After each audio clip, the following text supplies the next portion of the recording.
निगदयामि आत्मनां तंदुति महेश्वराय।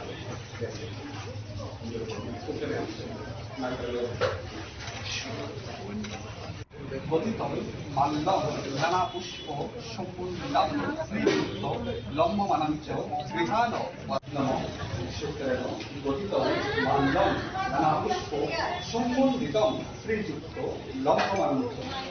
প্রথমে আমি আমার গুরুজনদের বাড়িতে প্রণাম করা, মা বাবার প্রণাম করার পর বটতলা শিব মন্দিরে পুজো দিতে যাই।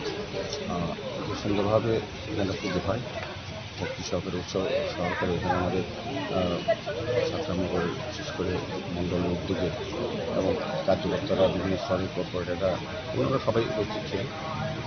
খুব ভালো লেগেছে যে আমি আশীর্বাদ প্রার্থনা করেছি যাতে নিজের শ্বশুরবাড়ি এবং আমার এলাকা সহ সকলে যাতে ভালোভাবে কাজ করতে পারি, এটাই আমার প্রার্থনা ছিল ভগবানের কাছে। আজকে মেয়েশ্বরী কালীবাড়িতে এসেছি, এখানেও মায়ের কাছে এই প্রার্থনা যাতে নিজেকে সুস্থ রেখে অন্যকে যাতে সুস্থ রাখতে পারি এবং আগরতলা সহ রাজ্যবাসীর কাজে যাতে আমি নিজেকে আরও বেশি সময় দিতে পারি বা নিযুক্ত করতে পারি। এবং বিভিন্ন কিছুক্ষণ আগে রক্তদান শিবিরে গেছি এবং কিছুক্ষণ পর এখান থেকে আমি বেরিয়ে ছাত্রসংঘ ক্লাবের শিবির আসনে যাবো এবং আমার বিধায়ক এলাকা থেকে প্রথমবার মতো বিদায় হয়েছে এবং প্রথমবারের মতো অ্যাম্বুলেন্স প্রদান করবো স্বাস্থ্য পরিষেবায় সহযোগিতা করতে পারে। বিগত সারাদিন থেকে বিভিন্ন বস্ত্রদান, বিভিন্ন মন্দিরে যাব, বিভিন্ন ধর্মীয় প্রতিষ্ঠানে প্রার্থনা করব, আশীর্বাদ চাইব।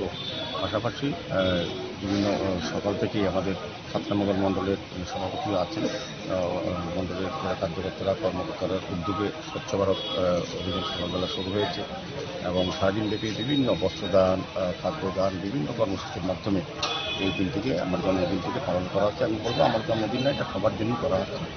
এটা খুব ভালো লাগছে যে মানুষের মধ্যে উৎসাহ আছে এবং সবাই আমাকে আশীর্বাদ, ছোটো বড়ো সবাই আমাকে আশীর্বাদ করছেন। এটা আমার কাজের একটা উৎসব আছে। রামনগরবাসী সহ আগরতলা শহরবাসী, পুরবাসী এবং রাজ্যবাসী যখন যার প্রয়োজন হবে আমি নিশ্চিত তাদের কাজ